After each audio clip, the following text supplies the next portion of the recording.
Hello friends, स्वागत है आपका हमारे YouTube channel MP sky academy में। आज के इस वीडियो में हम हिस्ट्री के रिसर्च प्रोजेक्ट जिसका टॉपिक है 18वीं शताब्दी में उत्तर भारत में सांस्कृतिक विकास का सर्वेक्षण, इस टॉपिक पर हम देखेंगे कि कैसे फाइल बनाएंगे। तो आज के इस वीडियो में हम यही जानेंगे।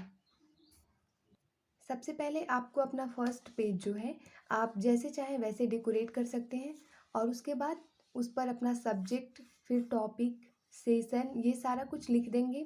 फिर नीचे अपना डिटेल दे देंगे, जैसे नेम, फादर नेम, और फिर रोल नंबर, क्लास, और फिर जो टीचर्स जो हैं, जिस टीचर ने ये दिया हुआ है रिसर्च प्रोजेक्ट, फिर उस टीचर का नाम लिखेंगे, ये सारा कुछ लिखेंगे। फिर नेक्स्ट पेज पर आप इंडेक्स बनाते हैं। इंडेक्स में लिखना है प्रस्तावना, ऐतिहासिक पृष्ठभूमि एवं सांस्कृतिक संक्रमण, साहित्य और भाषा का विकास, चित्रकला का विकास, वास्तुकला का विकास, नृत्य कला का विकास, सांस्कृतिक केंद्रों का विकास, फिर सबसे लास्ट में निष्कर्ष। तो ये सारा कुछ इस तरह से लिखना है। फिर नेक्स्ट पेज पर आपको लिखना है, सबसे पहले लिखेंगे 18वीं शताब्दी में उत्तर भारत में सांस्कृतिक विकास। आप इसको स्केच से लिख देंगे तो और हाईलाइट हो जाएगा। फिर सबसे पहले जैसे कि हमने इंडेक्स में लिखा था प्रस्तावना लिखेंगे, उस तरीके से हम प्रस्तावना हेडिंग डालेंगे। फिर लिखेंगे 18वीं शताब्दी के उत्तरार्ध में उत्तर भारत का सांस्कृतिक जीवन अनेक परिवर्तन और नवाचारों से प्रभावित हुआ। यह समय राजनीतिक अस्थिरता का था, क्योंकि मुगल साम्राज्य की शक्ति कमजोर हो रही थी। फिर भी इस दौर में कला, साहित्य, संगीत और स्थापत्य के क्षेत्र में उल्लेखनीय विकास देखने को मिला। फिर आगे लिखेंगे बदलते राजनीतिक परिदृश्य के बावजूद सांस्कृतिक गतिविधियां निरंतर चलती रहीं और समाज में नई सांस्कृतिक प्रवृत्तियां विकसित हुईं। फिर इसके बाद आप एक बुलेट पॉइंट बना करके लिखेंगे। अभी ये सारा कुछ प्रस्तावना में ही हम लिख रहे हैं। इस समय कई क्षेत्रीय दरबारों ने संस्कृति और कला को संरक्षण दिया। अवध के नवाबों के शासन में अवध तथा उसकी राजधानी लखनऊ सांस्कृतिक केंद्रों के रूप में प्रसिद्ध हुई। यहाँ संगीत, नृत्य, शायरी और वास्तुकला को विशेष प्रोत्साहन मिला। फिर सेकेंड नंबर आपको बुलेट पॉइंट बना करके लिखना है, साहित्य के क्षेत्र में हिंदी, उर्दू, फारसी और संस्कृत भाषाओं का विकास जारी रहा। उर्दू शायरी और गजल को विशेष लोकप्रियता मिली। संगीत और नृत्य की परंपराएं भी इस समय समृद्ध हुईं। फिर सेकेंड नंबर का हेडिंग है ऐतिहासिक पृष्ठभूमि एवं संक्रमण काल। अब इसके बारे में लिखना है आपको। 18वीं शताब्दी में उत्तर भारत में सांस्कृतिक विकास मुगल शक्ति के क्षय के बावजूद क्षेत्रीय केंद्रों लखनऊ, अमृतसर, जयपुर, फैजाबाद में उर्दू साहित्य, शास्त्रीय संगीत, चित्रकला और मिश्रित संस्कृति गंगा जमुना तहजीब के साथ जीवंत रहा। इस दौरान दरबारी संस्कृति के साथ साथ लोक कलाओं, क्षेत्रीय भाषाओं और स्थापत्य का भी विकास हुआ।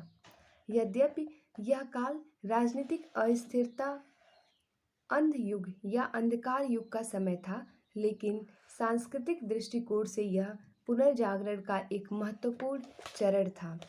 फिर आप आगे लिखेंगे 18वीं शताब्दी का उत्तर भारत अक्सर राजनीतिक पतन, मुगल साम्राज्य का अंत के रूप में देखा जाता है, लेकिन सांस्कृतिक दृष्टि से यह विविधता और क्षेत्रीय गौरव का काल था। जब दिल्ली की शक्ति कमजोर हुई तो सांस्कृतिक ऊर्जा का केंद्र प्रांतीय राजधानियां लखनऊ, जयपुर, पंजाब की ओर मुड़ गया। फिर नेक्स्ट हेडिंग डालेंगे 18वीं शताब्दी में उत्तर भारत के प्रमुख सांस्कृतिक विकास। इसमें पहला हेडिंग है साहित्य और भाषा का विकास। भारतीय सांस्कृतिक इतिहास का एक महत्वपूर्ण चरण साहित्य और भाषा का विकास था। इस समय राजनीतिक परिवर्तन, क्षेत्रीय राज्यों का उदय और समाज में सांस्कृतिक गतिविधियों के कारण भाषाओं और साहित्य का व्यापक विकास हुआ। इस तरीके से हेडिंग डाल करके लिखेंगे। फिर नेक्स्ट हेडिंग है क्षेत्रीय भाषाओं का विकास। इसमें लिखना है आपको 18वीं शताब्दी में उत्तर भारत में कई क्षेत्रीय भाषाओं का विकास हुआ और इन सबको बुलेट पॉइंट्स में लिखना है। जैसे हिंदी विशेषकर ब्रज और अवधी में भक्ति तथा श्रृंगार काव्य की रचना जारी रही। दूसरा है उर्दू का तेजी से विकास हुआ और यह दरबारी तथा शहरी संस्कृति की प्रमुख भाषा बन गई। नेक्स्ट है पंजाबी, राजस्थानी और भोजपुरी जैसी लोक भाषाओं में भी लोकगीत और लोक कथाएं समृद्ध हुईं। इसके बाद हम नेक्स्ट हेडिंग लिखेंगे उर्दू साहित्य का उत्कर्ष और इसके बारे में लिखेंगे 18वीं शताब्दी में उर्दू कविता और गज़ल का विशेष विकास हुआ। इस काल में दिल्ली और लखनऊ उर्दू साहित्य के प्रमुख केंद्र बने। दूसरा है प्रमुख शायर जैसे मीर ताकी मीर सौदा और ख्वाजा मीर दार्द ने उर्दू गज़ल और कविता को नई ऊंचाइयां दी। इसके बाद तीसरा लिखेंगे भक्ति और रीतिकालीन साहित्य। इसमें लिखना है कवियों ने श्रृंगार, नायिका, भेद और अलंकारों पर आधारित काव्य रचे। फिर साथ ही भक्ति परंपरा की रचनाएं भी चलती रहीं जिनमें धार्मिक और नैतिक संदेश प्रमुख थे। चौथा है दरबारी संस्कृति और साहित्य। इसमें लिखना है मुगल सत्ता के कमजोर होने के बाद क्षेत्रीय दरबार जैसे अवध और राजस्थान साहित्य और काव्य के संरक्षक बने। अवध के नवाबों के दरबार में संगीत, कविता और नाटक का विकास हुआ। लखनऊ और दिल्ली में मुशायरे तथा साहित्यिक सभाएं लोकप्रिय हुई। इसके बाद पांचवा है अनुवाद और सांस्कृतिक समन्वय। इसमें लिखना है इस काल में फारसी, संस्कृत और स्थानीय भाषाओं के बीच अनुवाद की परंपरा भी बढ़ी। इससे विभिन्न संस्कृतियों और परंपराओं के विचारों का आदान प्रदान हुआ। नेक्स्ट लिखेंगे भारतीय और फारसी सांस्कृतिक तत्वों का मिश्रण साहित्य में स्पष्ट दिखाई देता है। इसके बाद निष्कर्ष लिखेंगे 18वीं शताब्दी में उत्तर भारत का साहित्य और भाषा सांस्कृतिक दृष्टि से अत्यंत समृद्ध हुआ। क्षेत्रीय भाषाओं का विकास, उर्दू साहित्य का उत्कर्ष, दरबारी संरक्षण और सांस्कृतिक समन्वय ने इस काल को भारतीय साहित्य के इतिहास में महत्वपूर्ण स्थान दिया। अब नेक्स्ट हम लिखेंगे चित्रकला का विकास। चित्रकला के विकास में लिखना है 18वीं शताब्दी में भारत में चित्रकला का अच्छा विकास हुआ। यद्यपि मुगल साम्राज्य कमजोर हो रहा था, फिर भी विभिन्न क्षेत्रीय राज्यों के संरक्षण में चित्रकला की कई शैलियाँ विकसित हुईं। पहला, मुगल चित्रकला का प्रभाव। इसमें लिखना है इस समय मुगल चित्रकला की परंपरा जारी रही, लेकिन मुगल सत्ता के कमजोर होने के कारण कलाकार विभिन्न क्षेत्रीय दरबारों में चले गए। इसके बाद लिखेंगे दूसरा, राजस्थानी चित्रकला का विकास। राजस्थान के कई राज्यों में चित्रकला को संरक्षण मिला। राजपूत चित्रकला की विभिन्न शैलियाँ जैसे किशनगढ़ शैली, मेवाड़ चित्रकला प्रसिद्ध हुई। इन चित्रों में धार्मिक कथाएं, प्रेम और राजदरबार के दृश्य दिखाए जाते थे। तीसरा है पहाड़ी चित्रकला। इसमें लिखना है पहाड़ी चित्रकला में लिखना है हिमालय के क्षेत्रों में पहाड़ी पेंटिंग का विकास हुआ। इसमें प्रकृति, भगवान कृष्ण की लीलाएं और प्रेम कथाएं चित्रित की जाती थीं। नेक्स्ट हम लिखेंगे विषय और शैली। इसमें लिखना है इस काल की चित्रकला में रामायण, महाभारत, कृष्ण लीला, दरबारी और प्रकृति के सुंदर चित्र बनाए गए हैं। रंगों का प्रयोग बहुत आकर्षक और सूक्ष्म हुआ था। फिर आपको नेक्स्ट हेडिंग बनाना है 18वीं शताब्दी में कांगड़ा शैली का विकास चित्रकला की दृष्टि से। इसमें आप लिखेंगे 18वीं शताब्दी में कांगड़ा शैली भारतीय लघु चित्रकला की सबसे महत्वपूर्ण और सुंदर शैलियों में से एक के रूप में विकसित हुई। यह शैली मुख्यतः हिमाचल प्रदेश के कांगड़ा क्षेत्र में पनपी और पहाड़ी चित्रकला की प्रमुख शाखा मानी जाती है। फिर नेक्स्ट हेडिंग रहेगा आपका विकास की पृष्ठभूमि। इसमें लिखना है 18वीं शताब्दी में जब औरंगजेब के समय मुगल दरबार में चित्रकला को कम संरक्षण मिलने लगा, तब कई कलाकार पहाड़ी राज्यों की ओर चले गए। इन कलाकारों को कांगड़ा के शासक महाराजा संसार चंद का संरक्षण मिला। नेक्स्ट है विषय वस्तु। विषय वस्तु में लिखना है कांगड़ा चित्रों में मुख्यतः निम्न विषय मिलते हैं: राधा और कृष्ण की प्रेम लीलाएं, गीत गोविंद और भागवत पुराण पर आधारित दृश्य, नायिका भेद और श्रृंगार रस, प्रकृति, ऋतु चित्रण और प्रेम प्रसंग। अब इसमें लिखना है कलात्मक विशेषताएं। कांगड़ा शैली की प्रमुख चित्रात्मक विशेषताएं। पहला है कोमलता और सौंदर्य। आकृतियां कोमल, सुंदर और भावपूर्ण होती हैं। दूसरा, प्राकृतिक चित्रण। पेड़ पौधे, पहाड़, नदियां और हरियाली का सूक्ष्म व यथार्थ चित्रण। नेक्स्ट है रंगों का प्रयोग। हल्के, मधुर और प्राकृतिक रंगों का उपयोग। ये सब जो है कांगड़ा शैली की जो चित्रात्मक विशेषताएं हैं वो हैं। भावात्मक अभिव्यक्ति में लिखेंगे चेहरे के भाव और शारीरिक मुद्राएं भावनाओं को स्पष्ट करती हैं। फोर्थ नंबर पर है अन्य पहाड़ी शैलियों में भिन्नता। इसमें लिखेंगे कांगड़ा शैली पहले की बसहोली शैली की तुलना में अधिक कोमल, प्राकृतिक और भावात्मक है। बसोहली शैली में जहाँ रंग तेज और आकृतियाँ कठोर थीं, वहीं कांगड़ा शैली में रंग हल्के और आकृतियाँ अधिक सुंदर व लचीली होती हैं। अब इसका महत्व लिखेंगे 18वीं शताब्दी में कांगड़ा शैली ने भारतीय लघु चित्रकला को नई ऊंचाइयां दी। इसमें प्रेम, प्रकृति और भक्ति का अद्भुत समन्वय दिखाई देता है, इसलिए इसे पहाड़ी चित्रकला की सबसे परिपक्व और विकसित शैली माना जाता है। अब हम निष्कर्ष लिखेंगे। निष्कर्ष में जानेंगे क्या लिखना है। 18वीं शताब्दी में कांगड़ा शैली का विकास राजाश्रय, मुगल कलाकारों और आगमन और धार्मिक साहित्यिक विषयों के प्रभाव से हुआ।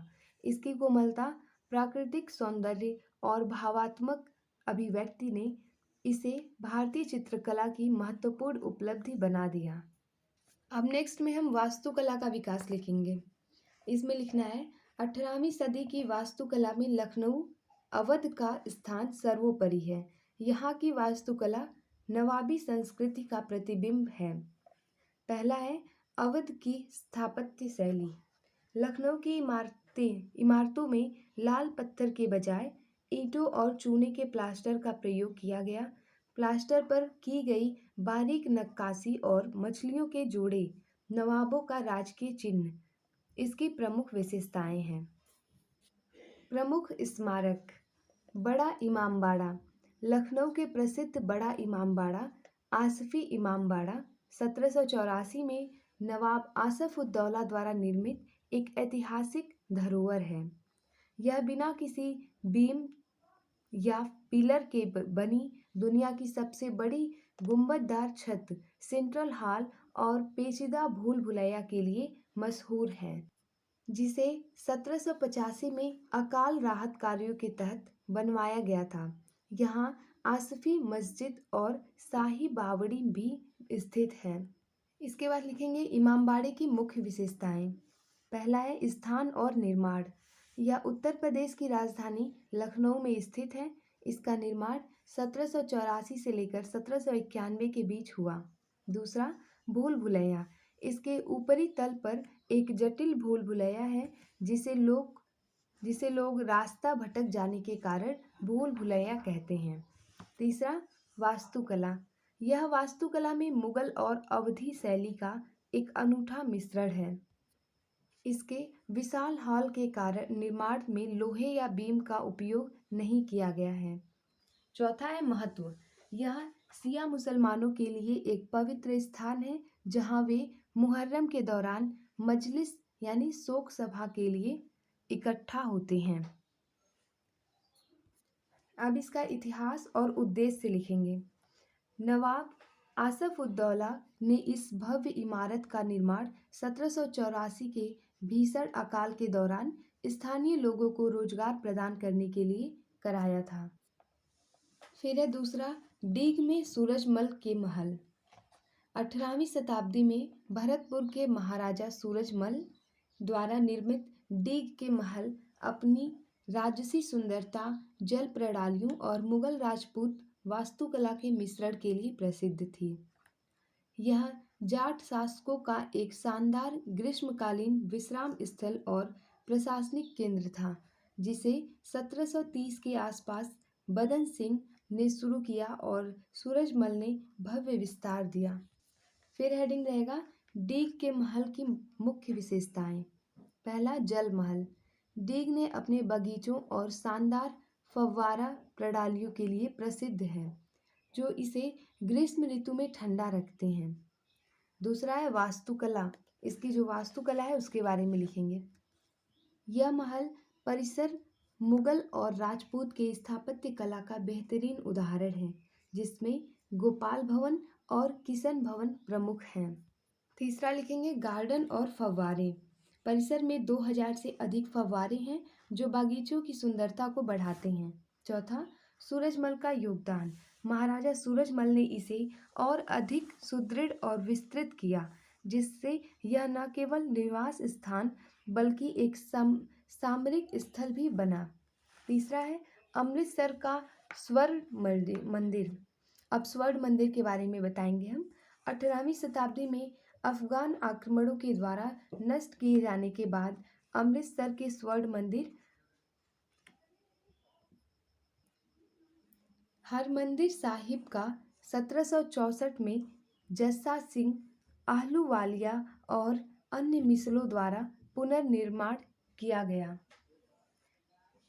इसके बाद 19वीं शताब्दी की शुरुआत में महाराजा रणजीत सिंह ने संगमरमर और तांबे का उपयोग करके इसका जीर्णोद्धार करवाया और 1830 में सोने की परत चढ़वाई।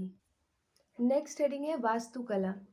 इस नवीनीकरण में हिंदू और मुगल स्थापत्य कला का मिश्रण देखा गया, जिसमें कमल के आकार के गुंबद और तोरण द्वार शामिल थे।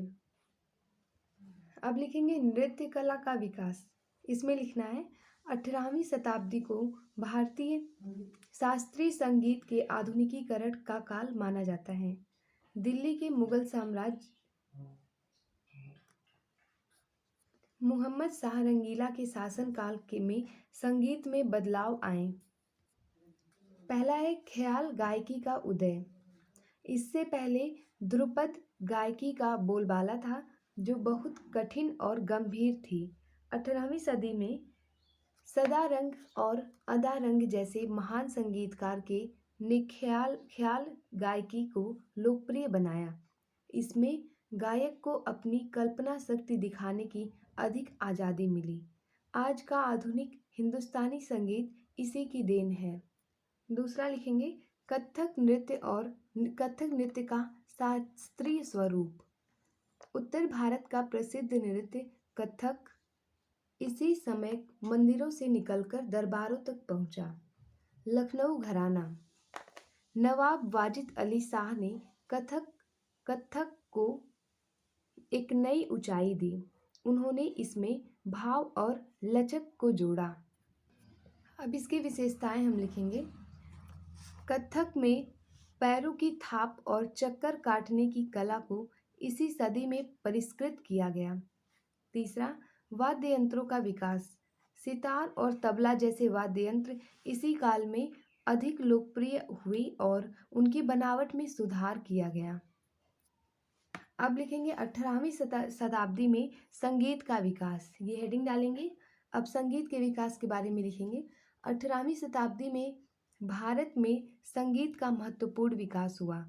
यद्यपि मुगल साम्राज्य कमजोर था, फिर भी क्षेत्रीय दरबारों में शासकों के संरक्षण से संगीत और कला का विकास जारी रहा। पहला है दरबारी संरक्षण। मुगल सत्ता के कमजोर होने के बाद कई क्षेत्रीय राज्यों ने संगीत को संरक्षण दिया। विशेष रूप से लखनऊ, जयपुर और हैदराबाद जैसे केंद्र संगीत के प्रमुख स्थान बने।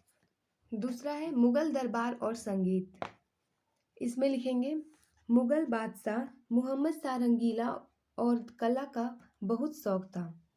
इन्हें जो संगीत और कला का बहुत शौक था, उनके समय में दरबार में गायन, वादन और नृत्य को प्रोत्साहन मिला। तीसरा है ख्याल शैली का विकास। इस काल में हिंदुस्तानी शास्त्रीय संगीत में ख्याल गायन शैली का विकास हुआ। यह शैली धीरे धीरे ध्रुपद से अधिक लोकप्रिय हुआ। चौथा है नृत्य और संगीत का संबंध। इस समय संगीत के साथ साथ कथक नृत्य का भी विकास हुआ, विशेषकर लखनऊ के दरबार में। अब हम निष्कर्ष लिखेंगे इसका। निष्कर्ष में लिखना है, इस प्रकार 18वीं शताब्दी में संगीत को दरबारी संरक्षण, नए गायन के रूपों के विकास और महान संगीतज्ञों के योगदान से नई दिशा मिली। इससे भारतीय शास्त्रीय संगीत और नृत्य परंपरा और अधिक समृद्ध हुई। नेक्स्ट लिखेंगे सांस्कृतिक केंद्रों का विकास। इसमें लिखेंगे, इस समय कई शहर सांस्कृतिक केंद्र बनकर उभरे, जैसे लखनऊ, दिल्ली, बनारस, जयपुर। इन स्थानों पर साहित्य, संगीत, शिक्षा और धार्मिक गतिविधियां काफ़ी विकसित हुईं। हेडिंग डालेंगे प्रमुख सांस्कृतिक केंद्रों का सर्वेक्षण। इसमें लिखना है, 18वीं शताब्दी में उत्तर भारत के कुछ विशिष्ट शहर कला और संस्कृति के लाइट हाउस बनकर उभरे। पहला है लखनऊ, नवाबी संस्कृति का हृदय। दिल्ली के पतन के बाद लखनऊ उत्तर भारत की सांस्कृतिक राजधानी बनी। यहाँ की शाइस्तगी और नफासत पूरी दुनिया में मशहूर हुई। यहाँ का मर्सिया गायन और कथक नृत्य अपनी चरम सीमा पर था। दूसरा, फैजाबाद। लखनऊ से पहले अवध की राजधानी फैजाबाद थी। यह यहाँ की वास्तुकला और बागवानी मुगलों की याद दिलाती थी। फिर इसके बाद से हेडिंग है बनारस, विद्या और संगीत का संगम।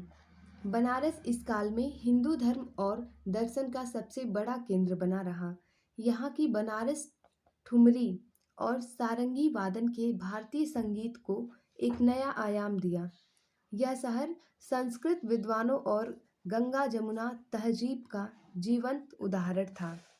फिर नेक्स्ट हेडिंग डालेंगे फर्रुखाबाद और बरेली, रुहेला संस्कृति। उत्तर भारत के इन क्षेत्रों में अफगान रुहेला संस्कृति का प्रभाव था। यहाँ की वास्तुकला सरल लेकिन मजबूत थी, जो उनके जुझारू व्यक्तित्व को दर्शाती थी। अब सबसे लास्ट में हम निष्कर्ष लिखेंगे। निष्कर्ष में लिखना है, 18वीं शताब्दी के उत्तर भारत में सांस्कृतिक विकास का यह सर्वेक्षण हमें एक अत्यंत महत्वपूर्ण सत्य की ओर ले जाता है। यद्यपि यह काल राजनीतिक रूप से अस्थिरता और बिखराव का था, लेकिन सांस्कृतिक दृष्टि से यह सृजन और समन्वय का युग सिद्ध हुआ। 18वीं शताब्दी को केवल अंधकार युग कहना गलत होगा। वास्तव में यह समय था जो भारतीय मेधा ने विपरीत परिस्थितियों में भी अपनी रचनात्मकता को जीवित रखा और एक ऐसी संस्कृति को जन्म दिया जो आज भी उत्तर भारत की रगों में दौड़ती है।